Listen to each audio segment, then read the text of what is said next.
Comment tu vas? Baruch Hashem, Chassidut, Shenyana Elokut, c'est quoi le Chassidut? Son sujet d'expliquer la divinité. Mechina otanu la Geoula, elle nous prépare à la Geoula. Shenyano Gilui Elokut, parce que la Geoula, c'est le dévoilement de la divinité. Que Moshe Katou Besof Alachot Malachim le Rambam, comme c'est expliqué à la fin des lois des rois de Rambam, Shebeoto Azman, Lo Yese Kol Olam El Aladat et Hashem Bilvad.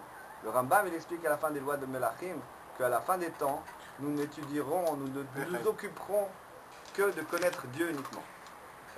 Il faut que demain, c'est pas que Stam, il y a un train-train et le train-train est négatif.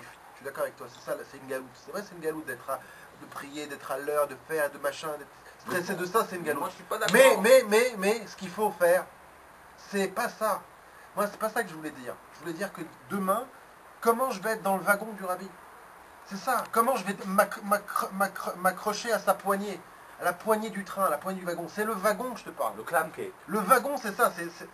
C'est sûr que pour que le train il avance, il y a de la rame, il y a un truc, il y a une galoute, mais il y a un wagon du rabbi. Quand tu es dans le wagon du rabbi et que tu es en galoute, parce que tu cours, parce que tu fais, tu amènes Géoula. Donc ta galoute, elle est transformée en Géoula. Pourquoi? Parce que tu es dans le wagon qu'il faut. La preuve, c'est que les gens qui ne sont pas dans le bon wagon, on a conscience qu'ils ne sont pas. Et on leur dit, il y a un wagon. Et quand toi tu es dans le wagon, là, tu as un chabam, on te dit, il y a un ayom yom qui vient et te dit tous les ans, accroche-toi à la poignée. Parce que tu peux tellement en sortir rapidement. Demain, je veux être accroché à la poignée du rabbi. Il y a une histoire qui m'a fait passer une journée fabuleuse. Je l'ai raconté à des gens qui n'étaient pas chassidiques. Qui se disaient machin truc, et qui n'ont pas perçu à sa valeur, et ça m'a beaucoup choqué, ça m'a beaucoup touché, mais je vais vous la raconter à vous. C'est Mendel Fouterfas. Ouais, Reb Mendel, ouais. Vous savez que le Reb Mendel, il avait la possibilité de tout le temps taper à la porte du rabbi, à n'importe quel moment. Il n'avait pas de CDR, de passer le truc. Lui, il avait une question, il avait quelque chose à poser, il tapait à la porte.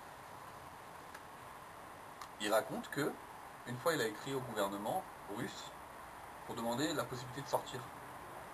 Et pour la 6e ou pour la 7e fois, qu'est-ce qu'il reçoit comme réponse? Non, on ne lui donne pas la permission de sortir de Russie. Lui, son seul rêve, c'était de vite de bouger, de retrouver le rabbi en Amérique. Donc le Reb Mendel, il écrit: j'ai encore reçu une réponse négative en ce qui concerne ma liberté, et c'est très dur à vivre. Et là, le rabbi lui répond par une lettre. Il lui répond: de toute façon, un jour ou l'autre, tu vas me rejoindre. Mais ce que je ne comprends pas, c'est qu'en tant que Chassid Chabad, comment une réponse, un non, il peut influer sur ton émouna et sur ton caractère. Un Chassid Chabad, un oui comme un non, ça doit être exactement la même chose. T'imagines? Lui, le oui et le non chez nous, c'est est-ce que je vais rajouter de la trina dans mon falafel, ou est-ce que je vais pas de truc, ou est-ce que je vais faire ça, ou est-ce que je reprends une cigarette. Lui, son oui et son non, c'était pour vivre, pour sortir de l'enfer. Il a reçu non. Et le rabbi lui dit: comment le non, leur non à lui, il est quelque chose pour toi? Tu devrais être aussi joyeux que si tu avais reçu un oui. Est-ce que tu imagines le niveau? Même si complexe sont nos âmes, sur le même bateau, porté par le bagalam, je réclame encore plus d'amour pour mes frères, unis et réunis pour faire fleurir le désert, des heures, des jours, des nuits pour tout apprendre, aimer son prochain et